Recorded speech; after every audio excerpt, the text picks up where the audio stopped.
you're working with right now? And can you talk a little bit about what you're seeing from your core back there? There's a lot of guys that have been pretty productive so far this first week.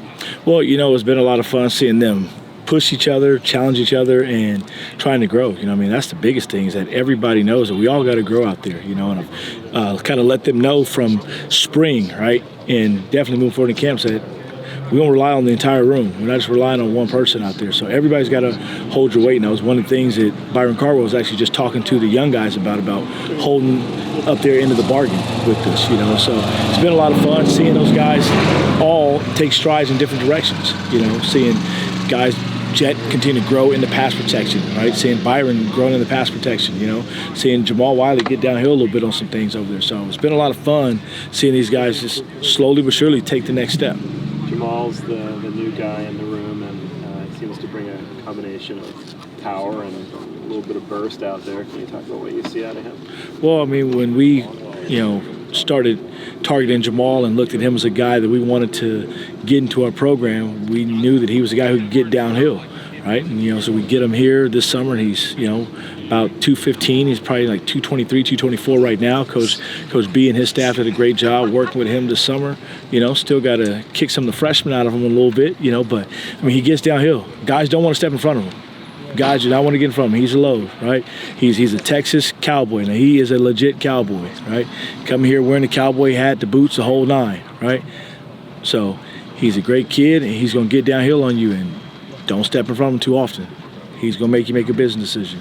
Javion's a guy that got hurt late last year, but he was able to get back on the field a little bit, which was encouraging. Yeah.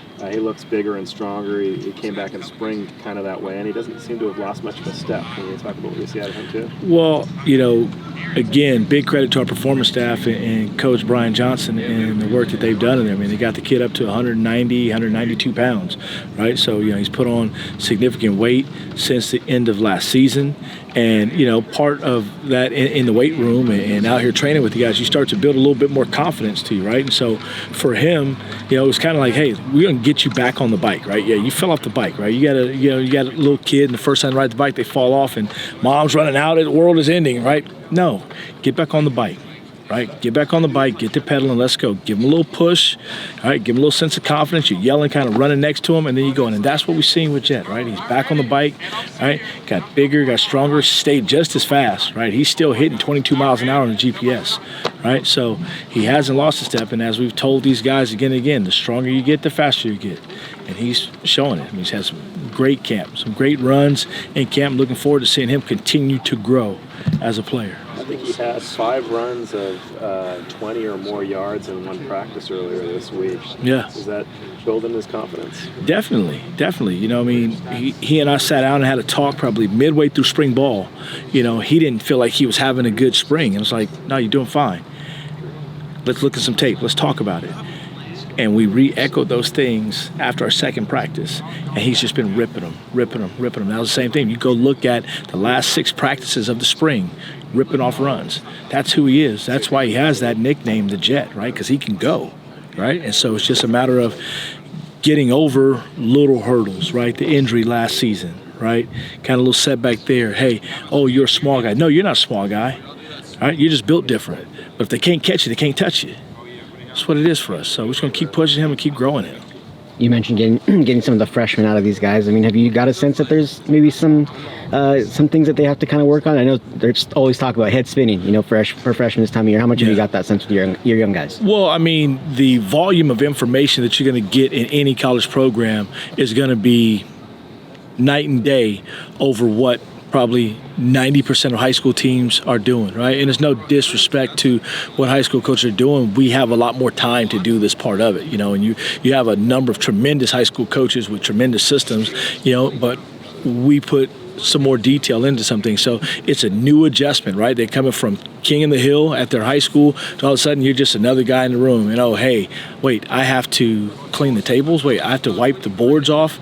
So you got to kick a little bit of that out. And then it's like, it's their first time away from home, right? So get to sleep a little longer. Mom's not telling me to get up.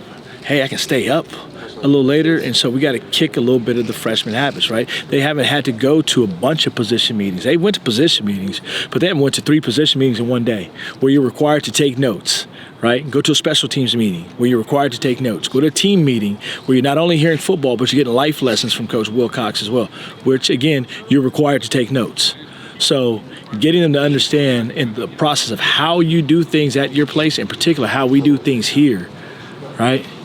That's the part that is a big catch. You got to kick the freshmen out of it, right? Hey, you don't give them a pass just because they're new to it. Right? Just because you're new doesn't mean it's okay to mess up. You might mess up, but we're going to grab you by the ear and pull you along. Okay, you can't make that mistake again. Let's go, let's go, let's go. If you want to do this the way we do it, the standard is the standard. Don't really care when or how you got here. The standard is the standard. So if you want to get on the field, adhere to the standard. Kadarius was kind of taking some of those guys under his wing today and talking to them when they're kind of going through drills. How important is it to have someone like that in the room? You have to have somebody who's going to lead, right? The position coach can't always be the barker, right? You got to have a mouthpiece, right? Somebody else who will do it for you. And the beautiful thing for our room, today was Kadarius. At the end of practice, it was Byron Carwell.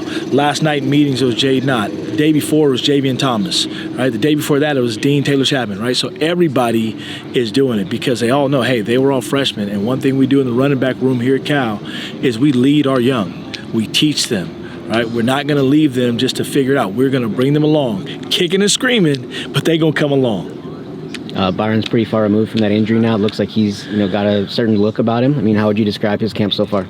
It's been a pretty good camp for Byron. He's done a really good job. He's been great in pass protection, and you start to see him get his confidence back, right? When you have a lower extremity injury, it can set you back mentally. It's usually the biggest thing, right? The science nowadays, what they do and repairing the body and all that stuff, it's amazing. But it's the mind, right? Is getting your edge back, right? How do you get the edge back? And so, we continue to push Byron in ways that we know that he'll respond to. Byron is a very sharp and smart individual, and so we try to make sure that we tap into things that are going to connect with him and resonate with him. And so it's been working, right? And he's doing a really good job. I'm really excited to see what he's going to get back to and beyond. You've got a room full of guys that could legit carry the load at running back, and you've got an alpha dog and a guy like Jaden. How do you optimize the talent in the room? Well, you really just turn on an NFL game, right, and show them. There's not one guy doing it all. So if you have aspirations to play in the NFL, you better learn how to work with the other guys in your room. You better learn how to push them. You better learn how to celebrate their successes. And then when it's your opportunity, carry the torch, right? And so we look at what each one of them are doing and say, okay, how do we put this in a game plan? Oh, hey, we can add this type of play to what we already do because this guy has this skill set. And so now you can call anything you want. Right? You're not just limited just saying, we can only do these type of plays, only do those type of plays.